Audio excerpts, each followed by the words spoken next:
Hi, welcome back to Stock Talk. This is Joe Rabil with Rabil Stock Research. So in today's video, we're going to get through all of your stocks, the requests that came through, and but I want to start the video with the lesson on price.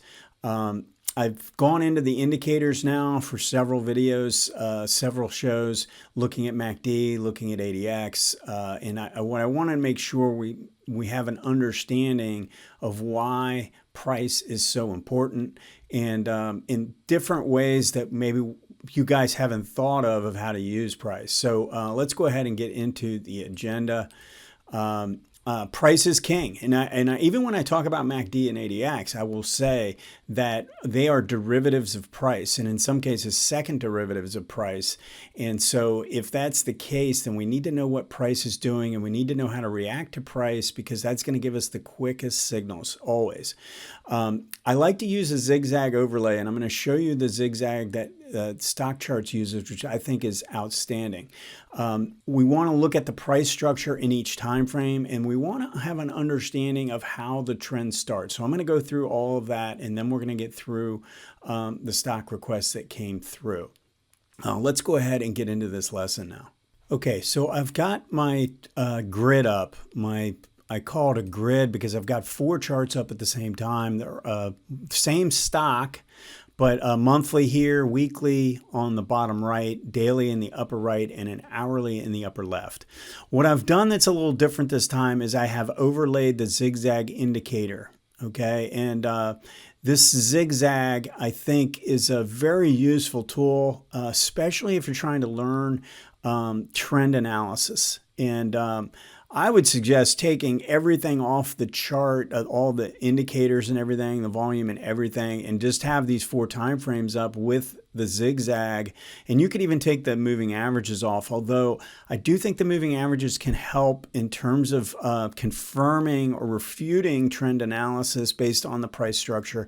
And I like to use them together. What I wanted to show here is if we look at what's taken place in Adobe, I can see, looking at this on a monthly chart, that we are making higher highs and higher lows. Yes, we made a deep pullback. You see how deep this pullback is? But it is still in an uptrend, a pattern of higher highs and higher lows based on the price structure of a monthly.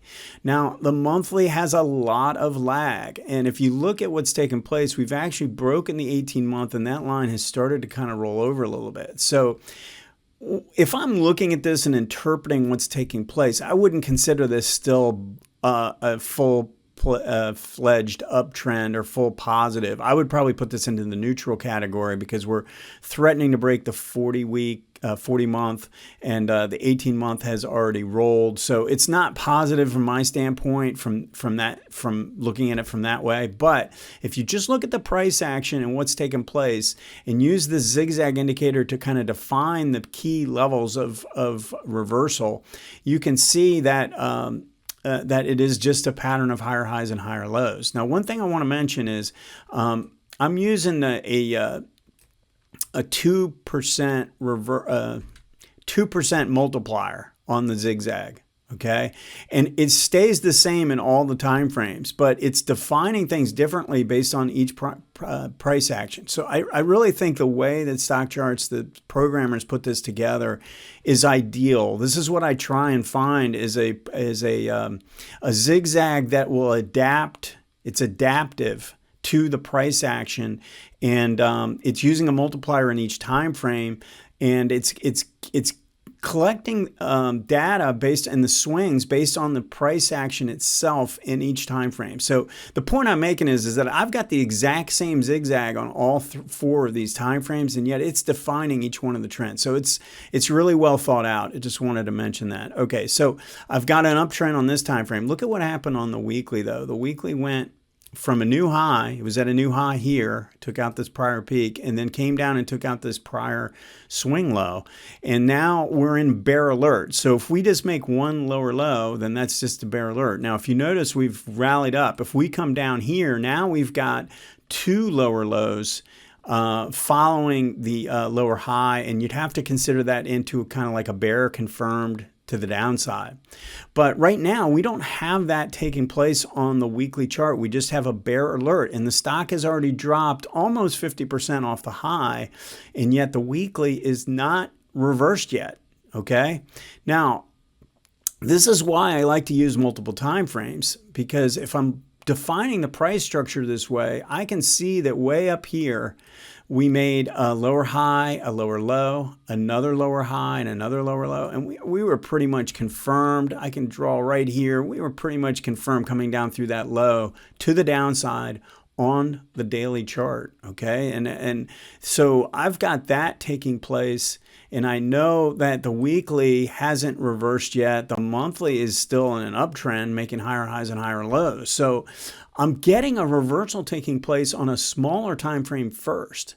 Now, if I go up into this chart here on the hourly, which I don't have that showing, but it clearly would have reversed even before the daily chart reversed. So when trends change, so if we're looking at a stock that's been going down, if we're going to change the trend, it's going to start on the smallest time frame first and then work its way up to the next higher time frame and then work its way up to the next higher time frame and then finally show up, if it continues, on the biggest time frame. So just keep that in mind when you're looking at this. If you think that you want to always go with the higher time frame and say, I'm only going to play the trend on the higher time frame and in that direction, you're going to miss massive moves off the bottom and massive moves off the top. So I know I say when we're in an existing trend, I like to start with the higher time frame. And and what I show with the 2 time frame pattern using a higher time frame and lower time frame is still true. However, when we're in a prolonged downtrend or a prolonged uptrend, you're going to see the reversal taking place on the smaller time frames well before it's going to take place on the higher time frames. Okay, so it's just just have a clear understanding of that, and I think that's going to go a long way to getting you to get you back in line with what's taking place. Because right now we've got a rally taking place on the weekly chart, and we're in a bear alert. Okay, if this is going to reverse to the upside, it's going to show up on the daily chart next. I mean, we've already reversed the trend to the upside on the daily, and we're actually starting to show a little bit of a bear alert now. You see how we've made a lower high and a lower low after being in an uptrend on this hourly chart. Yet, even though we made an up move on the hourly, we have not reversed the daily. See how the daily hasn't made a higher high at all? So we've just made one low. We can't even consider this a bull alert yet. So now I can draw the trend line in, and I can see that we've broken the trend line, but we're going to need to make a higher low and a higher high to get that kind of 1, 2, 3 sequence taking place. And that would give us a sign that there could be some improvement taking place on this time frame. So just keep your time frame set. Make sure you understand that where you are in each time frame, because we've got an uptrend, bear alert, downtrend, bear alert. Okay, these are 4 time frames giving you completely different price structure that's taking place. So keep those things in mind when you're going through. Don't lean on the indicators so much until you have a clear idea of what price is doing. All right, let's go ahead and get into the analysis now. Just quickly, my services can be found at rabilstockresearch.com. I send out about 2 to 3 reports each week to the individual package along with the special video for that package. And the goal is to identify individual stock ideas, but I also overlay market thoughts as well as sector movement. And so anyway, if you want to try it out, you can use this coupon code StockTalk and get the first 2 months for $50. Let's get into the stocks now. Okay, so the index I'm going to start with is the S&P, and I want to look at it a little bit differently, but just a quick review. We're in a downtrend. We broke the uptrend line. We've completed a 1, 2, 3 to the downside, but we are oversold inside of this range. So I'm kind of looking at this and thinking, we should have gotten a rally, which we're trying to do. It's not that impressive right now, but we are at least rallying off of that oversold channel line. I think what I wanted to discuss today, though, is the volatility. And we've got, I have mentioned this before, so I use an average true range, a 20-period average true range, and I've got a weekly chart up of the S&P, and I'm showing the average true range, the black line, which is essentially the volatility week by week. And obviously using a 20-period moving average, we get an idea of the trend of that, whether we're getting expanding volatility or if it's shrinking. So I mentioned this probably about a month or two ago, I think, and in terms of the fact that we had turned the trend to the upside in terms of the momentum, and that really started right at the beginning of this year. And we've been really moving up. I mean, that's a pretty big jump in the size of the bars. So the weekly bars on average have gone up from mid 90s up to 170 this year, just basically starting late last year and moving up. That's a big, huge jump in a fairly short period of time, similar to what we saw in other periods where we broke the trend line of the average true range. In other periods, we've seen big runs.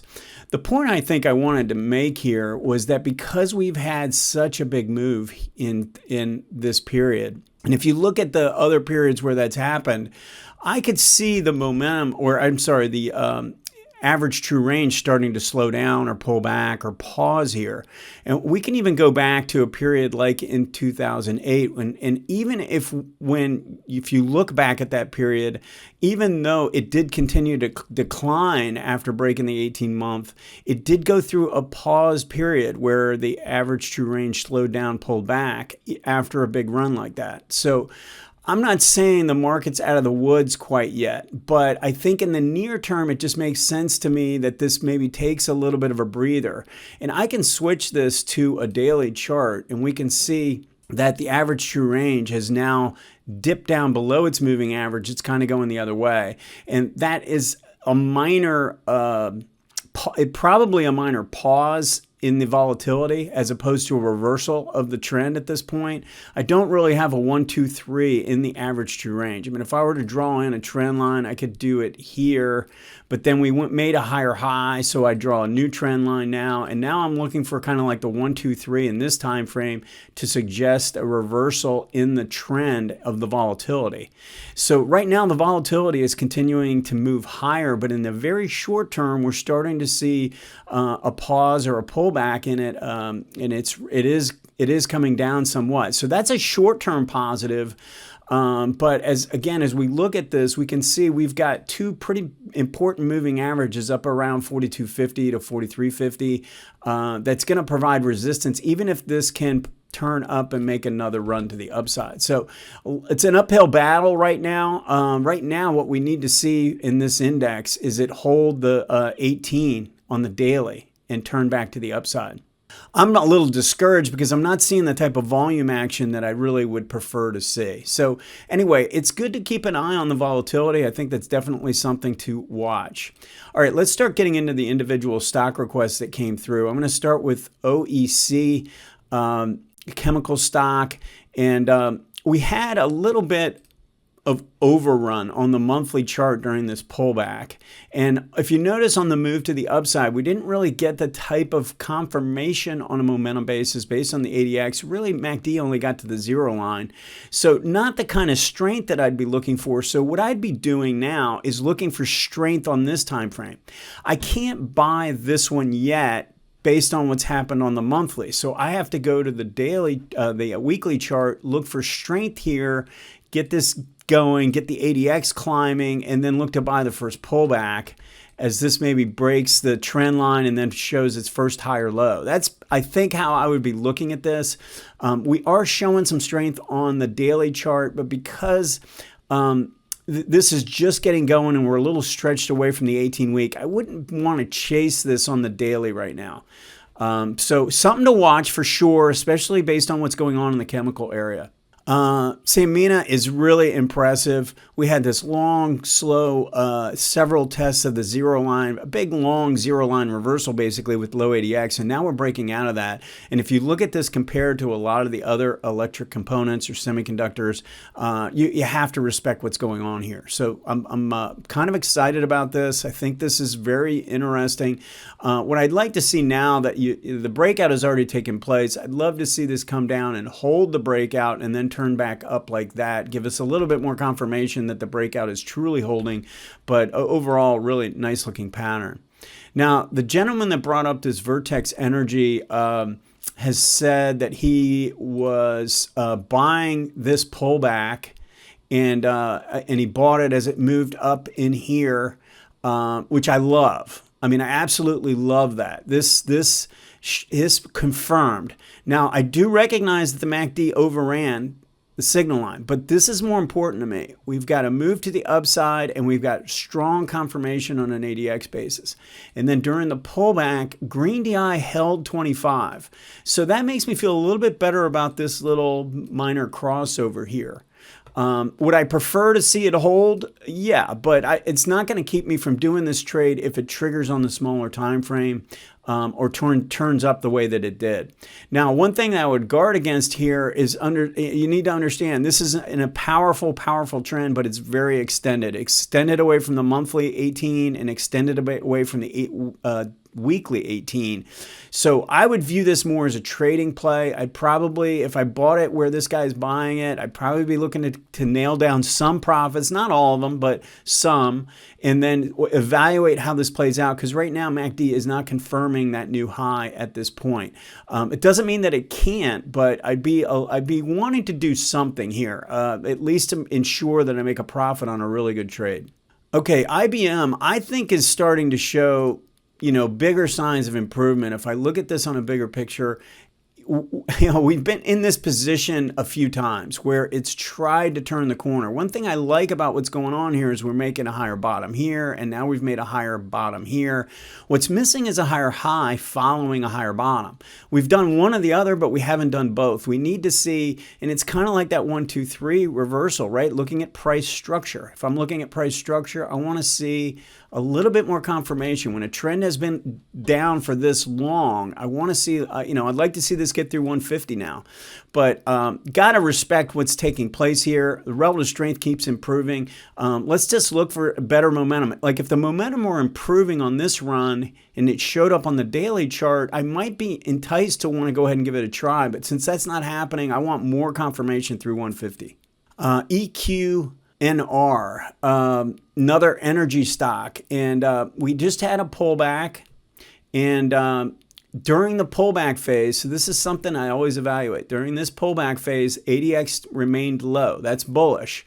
The fact that there was overrun, MACD crossed the zero line to the downside, means you need to wait for a little bit more confirmation. It had a little bit of a test, has moved up, and then came back and tested again.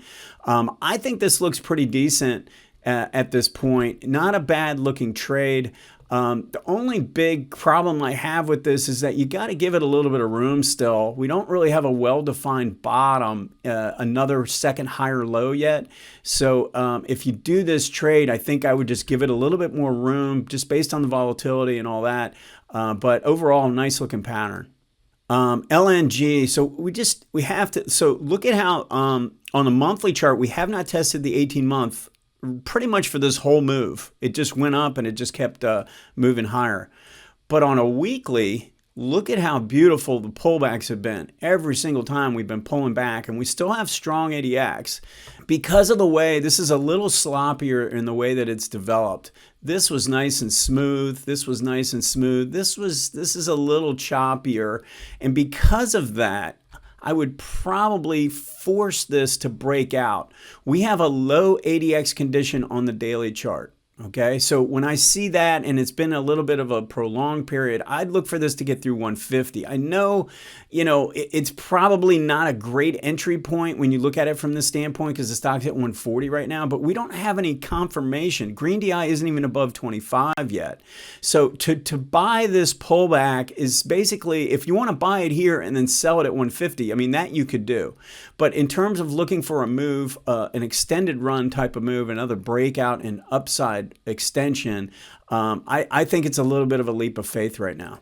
Steel dynamics is, let's just look at this weekly. We've got this spike up here. Okay, and then on the way down, the MACD crossed the zero line. Now, the ADX has been strong, okay, but you do have to look at the price action. So we've been talking about price structure in the lesson today, but the price action itself, I think, can be pretty important. And we can actually look and see the retracement failed right about the 50% of this decline. So I can take this high and this low, and it's right in that area of about the 50% level. We failed there. So we come back down, and then if we can come back up through that level, if we can make kind of a double bottom and then turn our way back up, then I'd feel a little bit better about what's going on here. But I don't like playing this first rally up when we get a spike like that and a MACD overrun. All right, so now we got to see if this can hold and get back up through here. Don't go trading off the daily chart in this instance, because the weekly is really telling us we need to be patient here. So CCJ, we've got pretty good momentum characteristics on the monthly chart. Look at how strong the ADX is. And we've been pulling back on that time frame. What I don't like, what bothers me, the first thing that I see here is this failed new high. It's actually a little bit lower than that. You see how it tried to break out and failed. It wasn't like it went up and then came down and tested it. It tried to break and failed, and now we just rallied up to that level again and are coming down off of that. So that's a little bit of a problem area right now. The other thing that bugs me about this is you see this move to the upside. We didn't get any strength in the ADX to confirm the move. So I would be a little bit more reluctant on this right now until we get a little bit more sideways action or consolidation. I think this will fail under 30 and then consolidate back. So just give it a little bit of time, I think, at this point. AER. So based on the person who sent this to me, I'm under the impression he's probably looking at this as a potential short candidate. And so let's just evaluate that, and because I don't see this as a long right now. If you're going to get long, you got to have a lot of patience. I think there's support at 40, but there's no sign of a reversal yet. If we look at the weekly chart, we actually have a down move, and the ADX is not bad. We're forming a pinch on the weekly chart.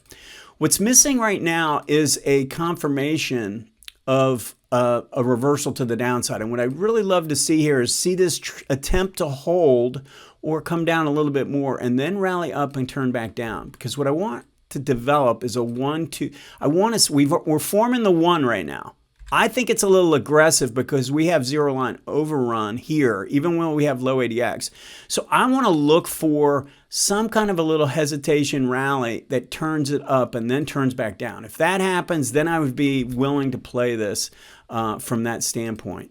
Let's look at FITB. I think this is the same situation. And the problem I have with this, so I don't really want to short this, even though on a weekly chart, this looks pretty good. Now, the only way I would do that is if I'm only playing for a 35 target, okay? And the reason is, if I go and look at FITB on the monthly, look at how much support we were already coming into.